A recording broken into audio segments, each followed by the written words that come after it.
Hello, my name is Tom Stiles, and this is Tom's Radio Room Show, and welcome to my workshop once again.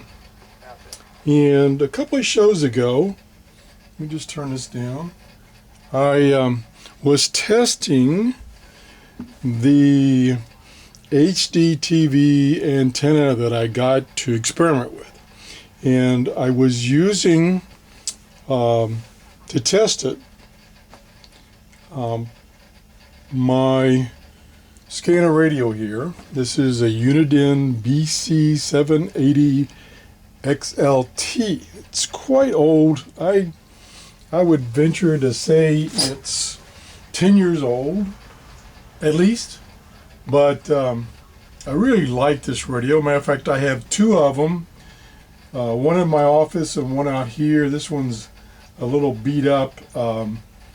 The knob here, it was broken when I got it. I got this used, and to give you a little story on this particular unit is, as some of you might know, I belong to a users group called Free Cyclers, and the objective of Free Cyclers is to basically rescue things from the trash dump, things that are still usable, but people, just kind of discard them, or maybe they got small problems. And I've been doing this for 5 or 6 years, where I rescue electronics and I fix them up either for myself, or if I don't need them, I get them working, and then I put them back on Free Cyclers for people that don't have that. I've been doing that a lot up until recently with computers. I've been recycling computers because I got plenty of computers.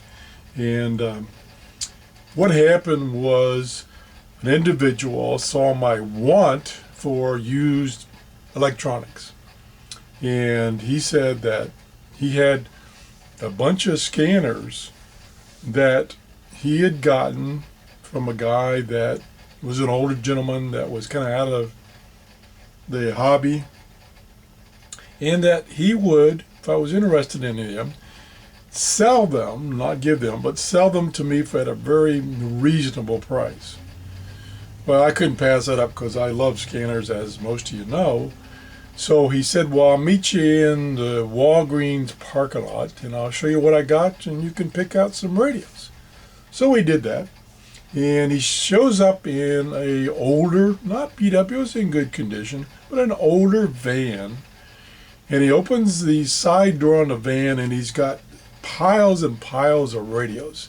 He's got CB radios, he's got scanner radios, just piled up. And he says, I was just to this guy's house, and I picked up this stuff. I offered him, one price for everything, and he took it. And so I've got these, and I can give you some really good deals. So I'm looking through the scanners, and some of them are pretty banged up. And I saw this one, which I knew what it was because I already had one, and it was pretty dirty, and like I say, the knob was missing, and I knew the value, even used, was at least $50 as long as it worked. Well, I had no idea where it worked or not, because here we are in a parking lot, and I had no source of power to try it. And he says, you want that one? I said, yeah, I'd like to see if I can get that one working. He says, will you give me $5? I said, here's the $5. There was no hesitation at all. Here's the $5. So I got home, cleaned it all off, cleaned the screen off. Turned out it didn't have any scratches, it was just dirty, and plugged it in, it worked. So that's how I got this radio. And why did I tell you that long story? I don't know. Yeah. But anyway, this, as someone noticed in that video a couple of days ago, this is a really nice scanner. Now, it is old school. It's not digital, it's analog only, but luckily in my area, most of the utilities, police, fire, emergency, are still analog. I know in my county they attempted to go digital, but they had so many problems that they gave up except for a couple of the departments. So most of the stuff is still on analog, and I can receive it here on my scanner. The other thing about this particular, there's a couple of things that I really like about this particular scanner. Is one thing is it covers a lot of bands. Matter of fact, I got the manual here, and I'll just give you a clue. It has 27 bands that it covers, and basically it goes in chunks of frequencies from 25 megahertz to 1.3 gigahertz. And so it's broadband. It includes things that I'm interested in, such as the military communications aircraft band. Most scanners don't have that band. This one does.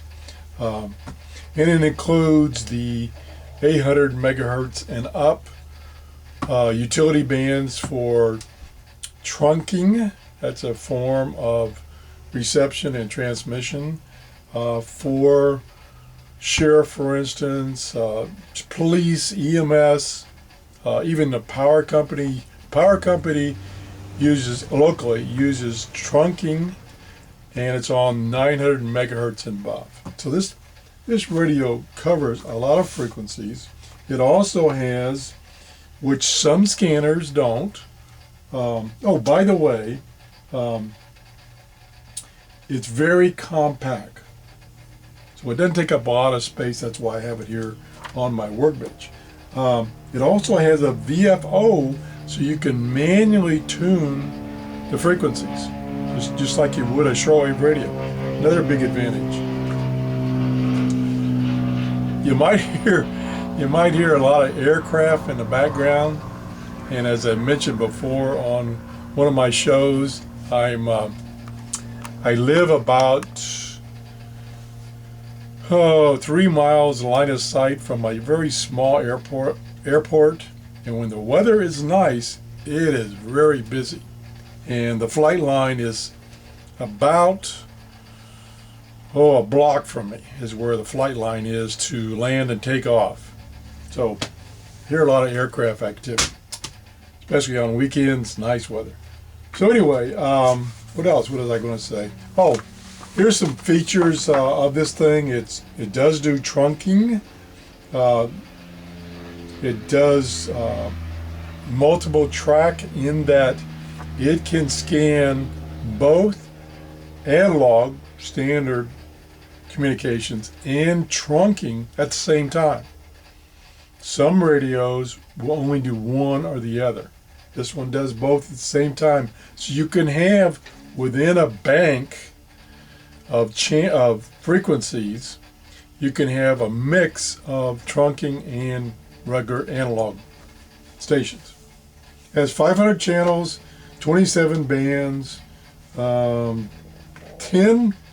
priority channels. In other words, those are channels that you can mark for it to, every so many seconds or less, go back and check that. I really don't like that feature because when you're listening to something else, it breaks into it. So you get this interruption. So priority channels I don't use. So it has pre-programmed service bands, like I mentioned on one of my other scanners, where you can select marine or aircraft, and it already has pre-programmed bands that it will scan. So it's got that feature. It also has an attenuator, so you can reduce the signal in case you're listening to something that's too strong. And it has, and I don't know if it'll show up here. Yeah, there's one right there. I don't know if it's showing up on my camera or not. It also has alphanumerics, so you can put in some information about a particular frequency to remind you what that is. For instance, right now it's saying, I just saying Motorola ID. Let me see if it comes up again. Yeah, there's Bayflight, which I put in. Now, one thing about this scanner, as far as programming all those features, you really need a computer to do it. Manually doing it is very, very tedious, and I would not even attempt it. So that will get to the next section I want to talk about in a few seconds when I finish going over the features. Is another feature is it has weather alerts and tones. It will decode those weather alerts and tones, and it has a whole bunch of other detailed capabilities. So the other thing, and I'm going to get up and move the camera, as I mentioned, if you had to program this thing manually, it would be a pain. So we flip this up here, turn the camera, go up. So right up there, and I will zoom out a little. Whoop, that's in. Is a computer that can program this scanner, and it can control it. And I can run, I've got a couple of programs, but the one that I use most with this particular radio, and it will work with many different radios. And this program's been around for years. And this version is probably, I don't know if there's a help screen that tells me, yeah, the copyright on this version is 1989 to 2002. That's how old this version is. But it works, it does everything I need. I don't need a newer version. And we can go into scanning mode, and we have to, on this program, we have to select either conventional, they call it, which is standard scanning, or trunking. Now, I want to use conventional right now. And here it opens the screen. Let me move it to the center. And via a RS-232 port on the back of this little computer, this computer is a old Dell computer.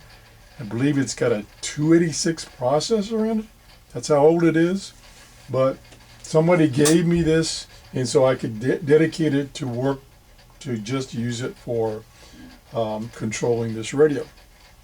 And the fact that it has a serial port, which a lot of computers nowadays, especially laptops, do not have a serial port, and this radio requires a serial port connection.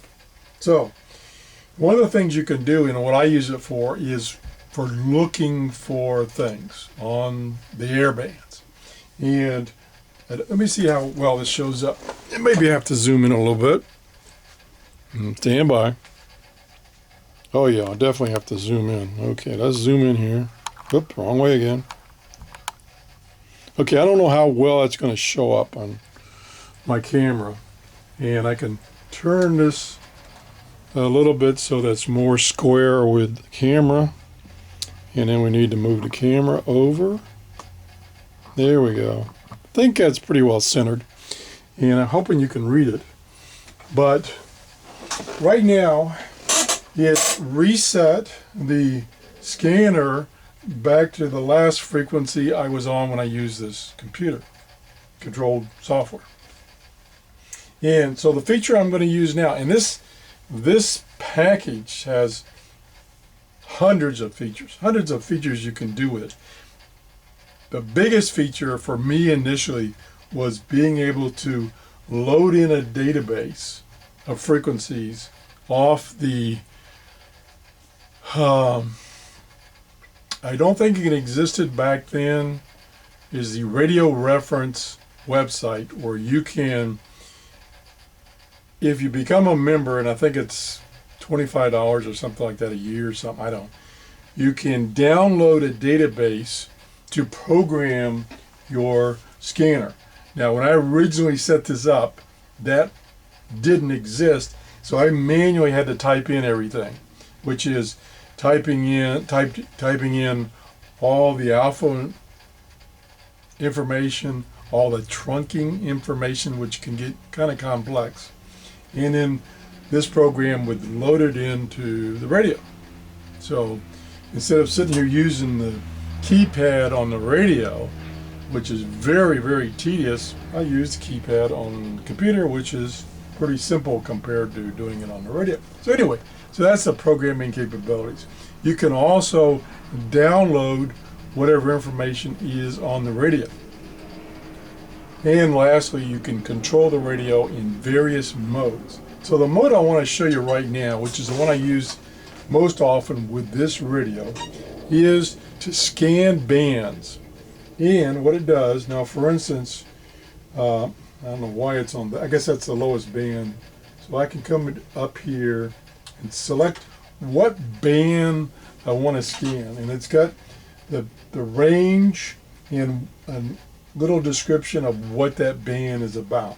So for instance, if we come down here and I want to scan, which won't be very active today since it's the weekend, I want to scan that military communications band up at, I think it's like 200 megahertz or something like that. Let's see. Yeah, here it is. Government military aviation, 225 megahertz to 329 megahertz. So I can select that, and it's ready now to go scan it. So I can tell it to scan. I can see it's probably not going to find much today. Select scan, and now it's scanning through that band looking for something. Now it found something there. I don't know if it was just noise or what. Let's turn the volume up. And then when it finds something, it lists it over here. So it captures it. And you can save that list, or after you get a bunch of frequencies over here, you can say scan just those frequencies. It calls them hits. Scan the hits. So it's looking through there. Like I said, it probably won't find much real stuff today in that band. We could choose another band. Or you can manually set up a frequency range that you want, and the step size in megahertz that you want it to scan. Another nice feature. Okay, there's just noise.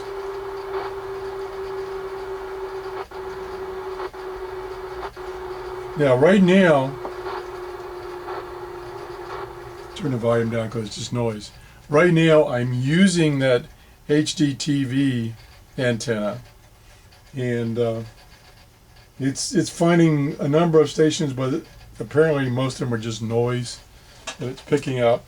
And what you can do is, if it gets hung up on its frequency, like this right now, it's hung up on that, you can select this lockout button, and it will lock out that frequency for now, and it won't scan it for now. If you exit the program, come back in, those lockouts get reset. So you can go through the one where it picks up noise, you can say lockout, there's another one, and it'll skip over it to another one. Picking up a bunch of them here.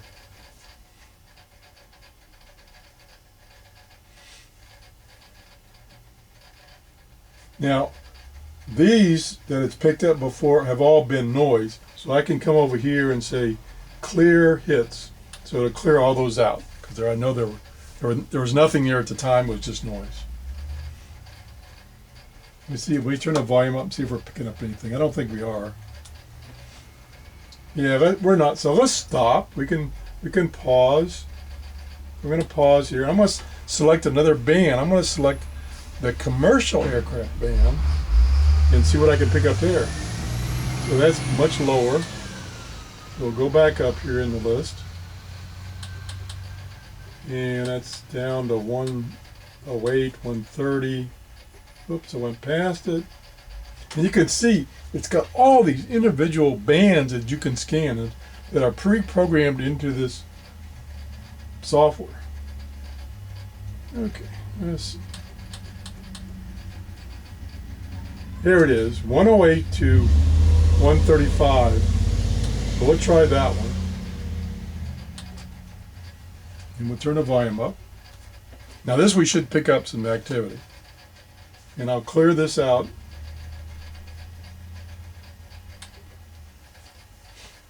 Now, it doesn't... Clearance delivery is combined on ground control frequency 121.9. Notice airman, runway 927 is closed. Runway 26 left is closed. Taxiway hotel is closed. Dive initial contact. You have information November.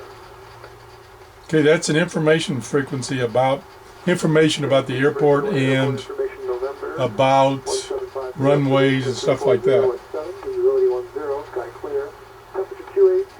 So that's a good frequency, although it's kind of boring because it's pre-recorded. So we're going to we're just going to continue the scan.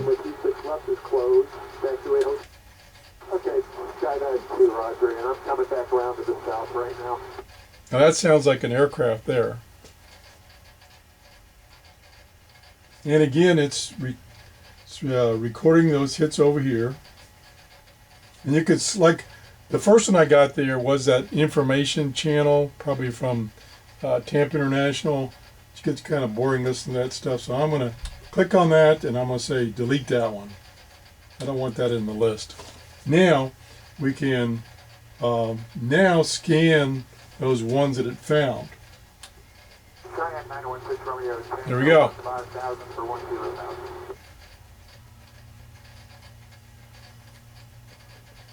So the other thing you can do is, let me turn this down, is once it builds this list that it's of frequencies that it's found, then you can send it to the clipboard meaning the clipboard in Windows, and then you can save it to a text file and have that printed on a piece of paper. You can look up the frequencies on the internet, see which ones you want to save and not save, da-da-da-da-da-da. So that's just one of the many things that this program, which is called ScanCat, I think it's still available, but it's under a different name, I think. And there are several other programs besides this one that will control this radio and control other scanner radios with that interface, be it RS-232 or be it USB, whatever. I have found, though, that the signal strength meter here is kind of, it's just a kind of pretty looking thing. It's not very accurate.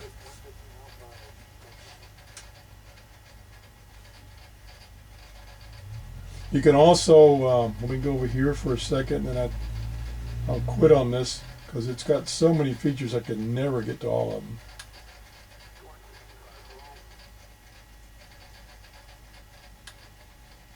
You can also do a spectrum view of the frequencies that it's scanning. So you can see it's got these hits here. I don't know if they'll show up on the camera, but there's this. Each time it gets a hit on a particular frequency, it makes the line a little higher. So it gives you an indication how many times that frequency got hit. You can see this frequency out here got hit a bunch of times. And you can adjust the bandwidth of what you're seeing. Again, you can do a whole bunch of things just with this option.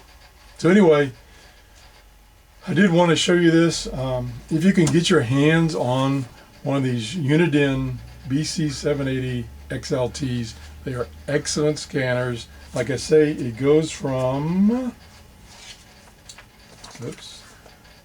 25 megahertz to 1.3 gigahertz in different modes: AM, FM, narrowband FM, wideband FM, various modes. So things above 25 megahertz that you might be interested in, this is a very good scanner for that, especially if you can connect it up to a computer. Like I say, this is not the only software package available to control it. There's some free ones out there. Matter of fact, I tried to get one of the free ones working on this old computer, and this computer is just too old, too slow to run it properly. It ran it, but there were like delays, and I kind of gave up on that. Where this one, even though it has a lot of capability, it was originally designed way back when this computer was the best computer around, so it's quite compatible. So anyway, that's the show. If you enjoyed this show, please give me a thumbs up. If you want to see some more reviews on this software scanner combination, like I say, now that I've got my shop kind of cleaned up, I have a better computer on the other side of my bench that I think I can, if I can find the original software package that, or the CD that this came on, I'm going to install it over there, because that computer, it's a newer Dell computer, but believe it or not, it has a serial port. It also has a parallel port. So it's, I think it's a dual core processor, where this is a part of a core processor. Like I say, it's a 286 processor. That's how slow it is. So anyway, that's the show. If you enjoyed this show, also share. I appreciate you sharing my shows on Google Plus, Twitter, even that thing called Facebook. Yeah, what the heck? Thanks for watching. Bye-bye.